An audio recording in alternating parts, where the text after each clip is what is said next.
Bonjour, si tout le monde est bien installé, on va commencer. Donc, nous avons le plaisir aujourd'hui d'accueillir Anne-Theresa de Kersmaker qui revient au Festival de Montpellier avec une nouvelle pièce qui a été créée en 2014, qui est 2015, début 2015, qui est Golden Hours.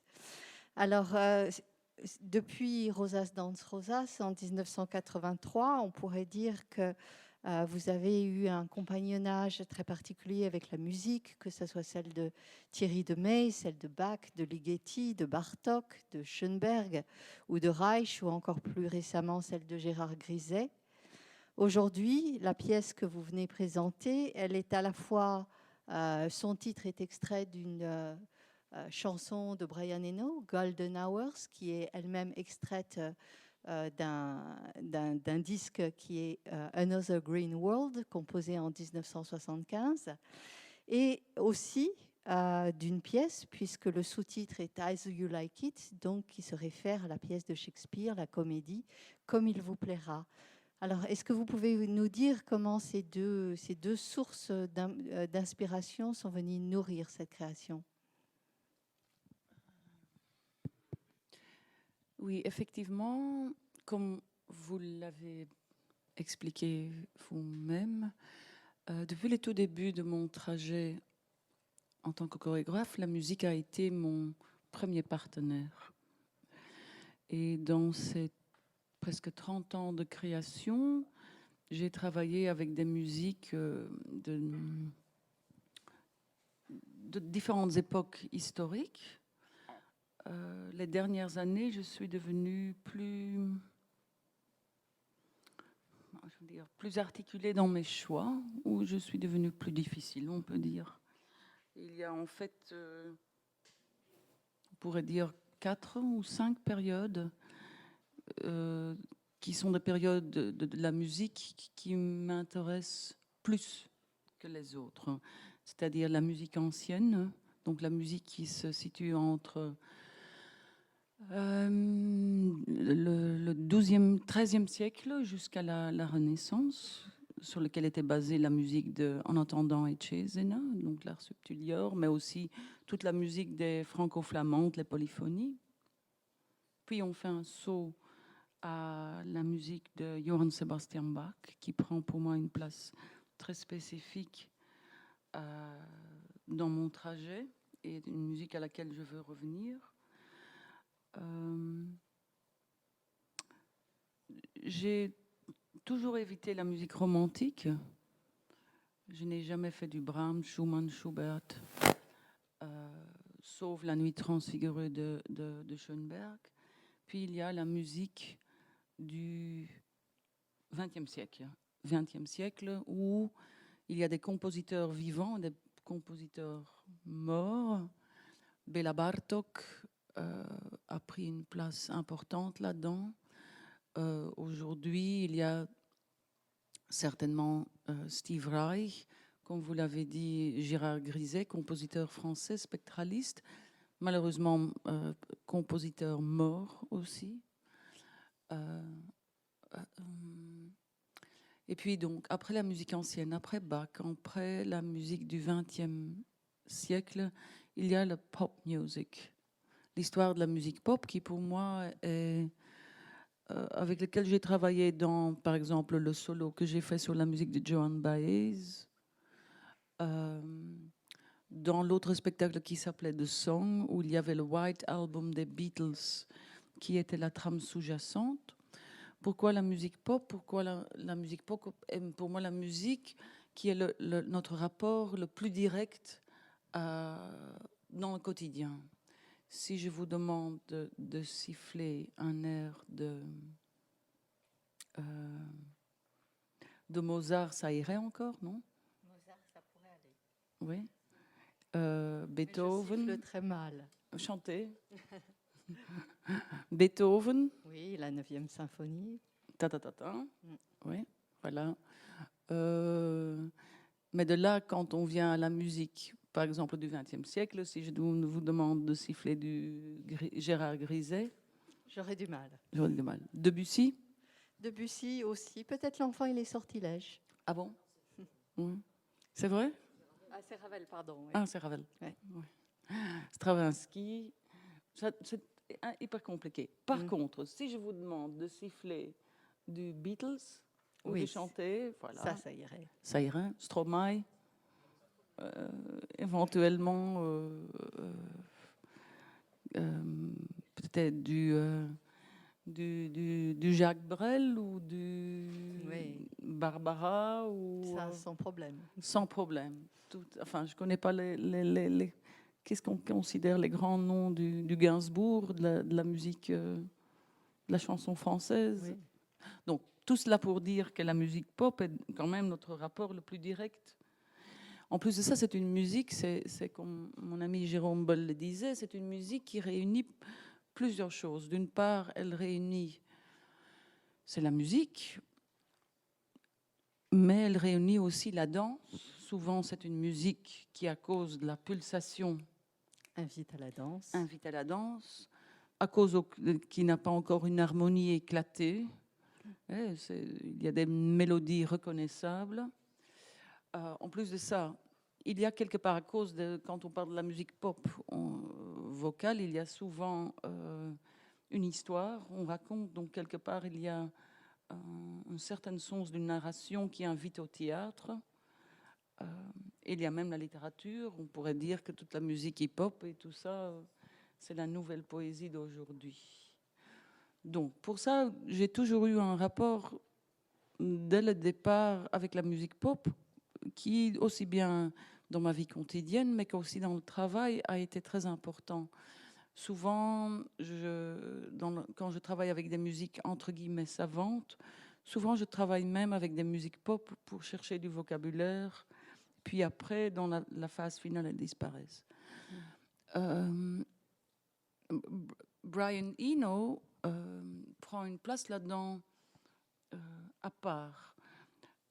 Another Green World est un album qu'il a fait au moment qu'il a quitté Roxy Music. Oui, juste avant qu'il commence aussi ce Faire qu'on appelle le ambient music. Yeah. Déjà dans les années 80, du temps de Rosas Danstrosas, du Phasen et tout ça, la musique de Brian Eno était la musique que j'écoutais. Brian Eno he's always been a sort of sound wizard, hein, comme on dirait. Un sorcier Un sorcier du son. Du son. Il a été à la base une personne clé de tout le travail en studio. Oui, de la technologie musicale. De la technologie musicale. On pourrait dire que l'histoire de la musique pop est liée à la technologie, à l'amplification. Du temps que Miles Davis passe du quatuor, des constellations purement acoustiques, du temps de Beaches Brew et les filles du Kilimanjaro et tout ça, où il rentre en studio et où l'amplification, dès les années 60, colore la musique. Colore la musique et aussi, comme dit Brian Eno, le fait que le musicien va composer en studio. Brian Eno lui-même n'est pas un grand musicien dans le sens, il ne c'est pas un instrumentaliste. Comment dirais-je Oui, non, il ne joue pas de plusieurs instruments.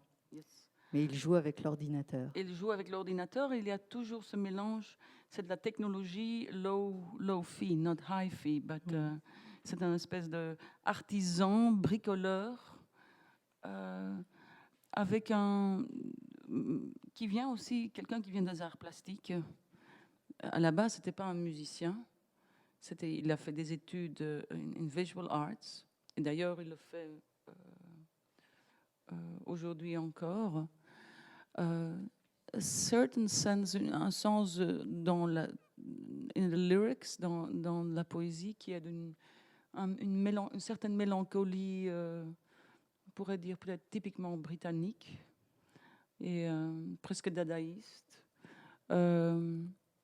Mais une personne qui a toujours, depuis le début, pris une place à part dans le monde de la musique pop. On sait que dans les grands disques, que ce soit U2, David Byrne, Talking Heads, sur le disque, il y avait même marqué Inosification. Donc, c'est lui qui a, en tant que producer, a transformé beaucoup de musique, des albums clés. Je considère que, par exemple, l'album de Talking Heads, Remain in Light, c'est vraiment, dans l'histoire de la musique pop, un album clé. Donc tout ça pour dire que depuis le tout début, dans l'histoire de la musique pop, Brian Eno était pour moi une personne clé. Il y a quelques années, j'ai redécouvert Another Green World, et spécifiquement cette chanson Golden Hours, dont Oui, les parce que dans l'album, en fait, il y a très peu de lyrics, hein. C'est un oui, album qui est essentiellement musical et dans lequel il y a quelques plages. il y a 5. 5, oui. Et ce Golden Hours, dont le début de la chanson The Passage of Time, le passage du temps, était, comment dirais-je, c'était pour moi, c'est devenu une de ces chansons que je mets et on met encore une fois, et encore une fois, et encore une fois, et avec lesquelles on reste, bon, pas dans des heures, pendant des jours, qui reste dans la tête.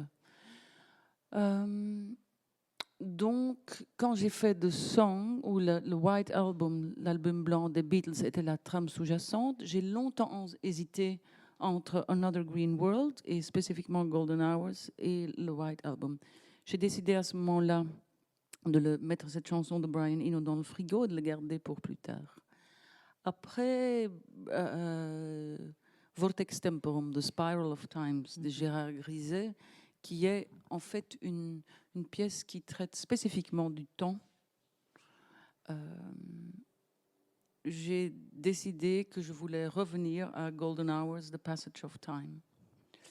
Dans le processus de travail, enfin dans la période de création, j'ai commencé avec cette chanson-là. Et puis très vite, il y a eu le désir de la confronter avec une autre matière. Dans les dernières années, j'ai beaucoup travaillé sur le principe My walking is my dancing, la marche comme point de départ pour générer du matériel. Donc, un matériel qui se traduit surtout dans dans le bas du corps, hein, la marche qui est liée, qui organise mon temps et mon Qui est espace. la métrique, en fait. Qui est la métrique, qui organise l'espace, mais aussi le temps, oui, qui est la métrique. Et puis, the upper body, le haut du corps, my talking is my dancing. Qu'est-ce qui se passe quand la parole, le texte vient devient s'incorporer comme, comme source de la chorégraphie. Donc, pas une partition, mais un texte qui donne la trame du déroulement de la pièce chorégraphique. C'était quelque part déjà dans la pièce que j'ai fait avec Boris Charm, la partita. Il y avait d'une part la partition de Bach, mais d'autre part aussi il y avait une autre trame sous-jacente qui a donné du vocabulaire et qui était une source d'inspiration. Ici, j'ai fait le choix de prendre la pièce As You Like It, comme il vous plaira, de William Shakespeare, qui sont donc 2 lignes parallèles dans Golden Hours. Alors, vous avez parlé de la durée. Quand on rentre dans ce temps avec vous, il y a une suspension aussi de cette durée, parce que la pièce, justement, c'est celle d'un corps qui rentre dans une durée, qui est une durée aussi silencieuse finalement, puisque les chansons de Brian Eno ne viennent qu'à 3 reprises, ponctuer la chorégraphie, mais qu'il y a aussi un déroulé du silence et que le silence lui-même se fait musique. Alors je sais que j'ai entendu quelques critiques par rapport à ça sur la pièce, disant mais pourquoi dissocier la danse de la musique? Alors, on sait que la danse moderne, la danse contemporaine et post-moderne a dissocié depuis fort longtemps musique et danse, mais dans ce silence, qu'est-ce que vous cherchez à exprimer dans cette durée? Enfin, le fait de dissocier la danse et la musique, ça a été depuis le tout début, quelque part, a basic device. Vous savez, le premier mouvement de Rosas dans Rosas, c'est presque 40 minutes en silence. Elena Zaria était une pièce où la musique est complètement distanciée, à l'écart de la rythmique des mouvements. Dans Vortex Temporum, on présente, et dans Partita, d'abord la musique et puis la danse tout seul, et puis après ils viennent ensemble.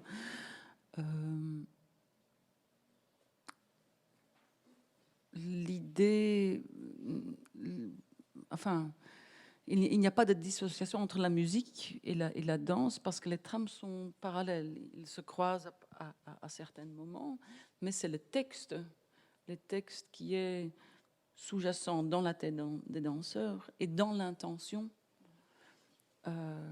qui est comme moteur.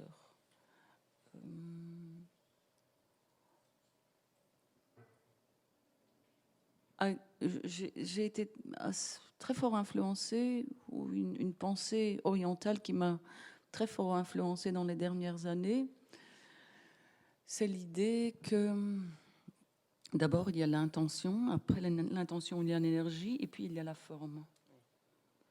Donc comment danser une pensée, comment danser une idée, comment voir s'énoncer l'idée. Exactement, oui. Et je crois profondément, je suis obsédée par les capacités expressives du corps. Expression, ça veut dire what is inside, ce qui est à l'intérieur, comment on peut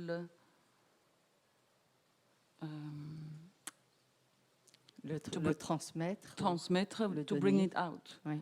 De le mettre vers l'extérieur, et comment on peut communiquer ça à travers le corps, à travers le mouvement. Donc le texte est là pour générer aussi justement cette intentionnalité. Oui, l'intention est posée par le texte et c'est le corps qui that incorporates it, how do you say that, embody. Oui, qui intègre, incarne. Il est et on a l'impression justement qu'il est infusé en fait, que les danseurs sont lestés de ce matériau-là dans le mouvement. Oui, exact. Mais on va revenir peut-être justement aussi sur la structure de la pièce. Donc c'est une pièce longue, lente, et on a parlé de... C'est vraiment l'invitation, hein. Venez tous voir ce soir. Longue, lente, ennuyeuse. Non, pas ennuyeuse. Non, c'est pas du tout, non. Mais je crois que c'est très courageux justement d'inviter le spectateur à rentrer dans une durée. Hein? Oui, courageuse. Enfin, je crois que c'est ce qui est nécessaire. Est-ce que vous avez déjà lu une fois une pièce de Shakespeare, hein? Ça se lit pas en... ça ne se lit pas en... Ce qu'on peut dire, c'est peut-être pas...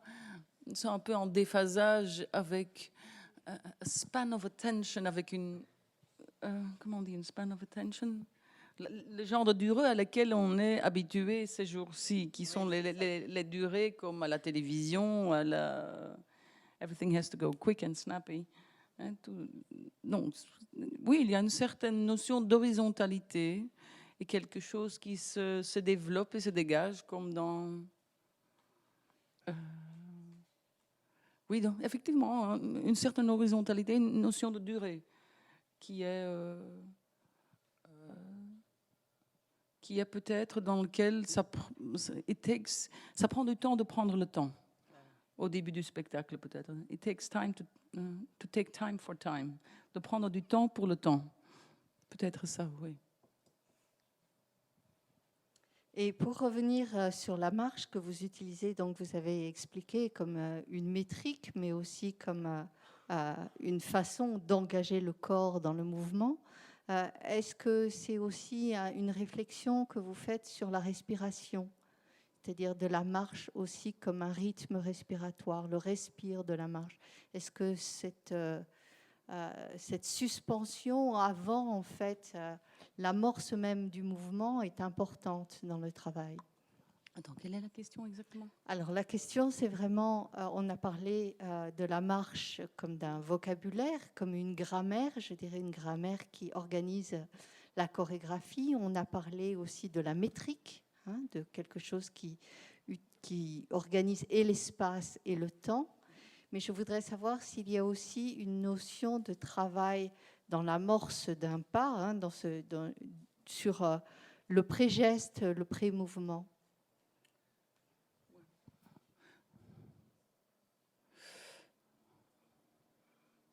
Oui, mais le pré-mouvement, c'est l'intention. Si vous voulez référer à le souffle ou la respiration, ce qui précède en fait la parole, oui, effectivement, on pourrait considérer que que la respiration est le mouvement le plus basique d'échange avec l'extérieur. J'inspire et j'expire. Hein, donc, je prends le monde extérieur, faire inside, et puis je le redonne. Donc, c'est presque c'est un processus chimique, et donc qui est comme le souffle vital et qui précède chaque mouvement. Chaque mouvement, qu'il soit n'importe quelle échelle, si c'est un mouvement comme ça ou si c'est un mouvement très expansif. Oui.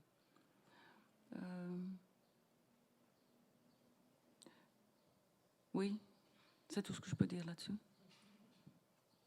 Alors depuis quelque temps, vous prenez le temps d'expliquer votre travail. Vous avez ces dernières années vraiment donné aussi des explications sur votre façon de travailler, vos partitions. Je pense par exemple à des explications sur En attendant et Cézanne.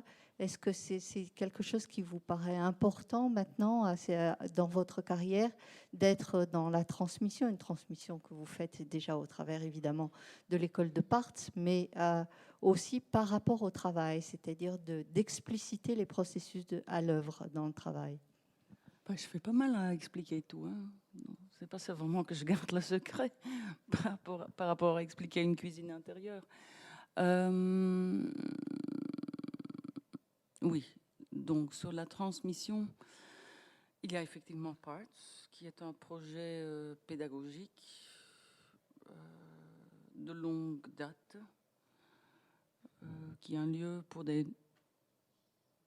où je partage quelque part mes expériences en tant que danseuse, chorégraphe, spectateur, avec des autres générations, des nouvelles générations de danseurs et de chorégraphes. Il y a les livres, les 3 carnets d'une chorégraphe qui ont été écrits avec Bojana Svejic sur Fase, Rosa Danstrosas, Elena Zaria Bartok, Rain, Drumming en attendant in Cesena.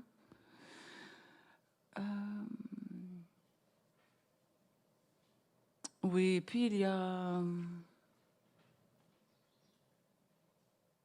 Oui, il y a des autres projets, comme par exemple Re-Rosas avec Rosas Danstrosas, où on a quelque part essayé de trouver des systèmes des moyens de transmettre un certain savoir, un certain craftsmanship, et une expérience à des publics plus larges. La transmission se fait aussi en gardant simplement un répertoire, puisque ces pièces, même s'ils existent en vidéo ou sur film, leur propre existence est quand même très fort liée par rapport if they are performed. Sont donc quelque part garder le répertoire et continuer à faire ces pièces qui ont été faites il y a 30 ans. 30 ans, c'est aussi une façon de transmettre par rapport au public. ces pièces. Et avec lequel il ne faut pas sous-estimer le travail que ça implique, quoi, de garder ce répertoire vivant. Oui, vivant. Et vivant, ça veut dire aussi le retraverser, le retravailler. Ça dépend, oui, ça dépend. C'est d'abord, évidemment, il y a des générations de danseurs qui viennent et puis qui partent. Puis parfois, il y a une réécriture, mais pas toujours. Parfois, il y a eu aussi de les donner à des autres compagnies, comme avec l'Opéra de Paris ou le ballet de l'Opéra de Lyon. Et continuer à danser soi-même. Il y a différentes façons. Il y a le fait de faire des films. Il y a différentes façons. Ouais.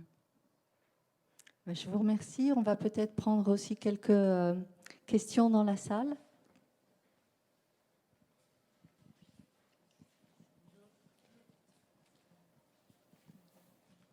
Bonjour, j'aimerais savoir si les danseurs qui ont l'air très jeunes dans les photos que j'ai vues, est-ce qu'ils sont nouveaux dans la compagnie? Combien de temps ou quand ils changent les danseurs dans la compagnie? Mais les danseurs de Golden Hours, il y a une partie des danseurs qui ont, dans les dernières années, principalement ont fait du répertoire, comme Rosas Dans Rosas et Bartók et drumming. Et une partie des danseurs viennent de Parts. Et c'est la première fois que je travaille avec eux. Il y a un mélange. Enfin, ils sont jeunes, oui, ils sont jeunes, mais pas si jeunes que ça non plus, quoi. Ouais. Tu dis ici que tu utilises beaucoup d'improvisation. C'est un peu différent de ta démarche quand tu travailles très précisément. C'est pas la première fois que je travaille avec l'improvisation. L'improvisation est toujours un outil très important comme un outil de travail et de recherche. Dans les 10 dernières années, l'improvisation a été presque toujours le point de départ pour to gather material. Et puis il y a eu Bitches Brew, Zeitung, Zeitung, où l'improvisation était importante et trouvait sa place aussi dans l'écriture finale du spectacle. Ici, il y a beaucoup d'improvisation, really framed, très cadré, et avec une trame très articulée sous-jacente, quoi. Mais c'est vrai, dans l'instant même du spectacle, comparé par exemple à Vortex Temporum de Gérard Griset, où chaque mouvement est décidé, a été écrit, exactement. It's different here. Merci. On se connaît, non? Oui, on se connaît. De Moudra. Ah, oui, je dis merde. Oui.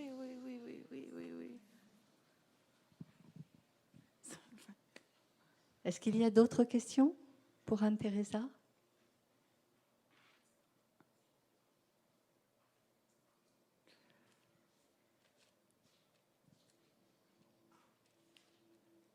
Bien, merci beaucoup. Merci à vous.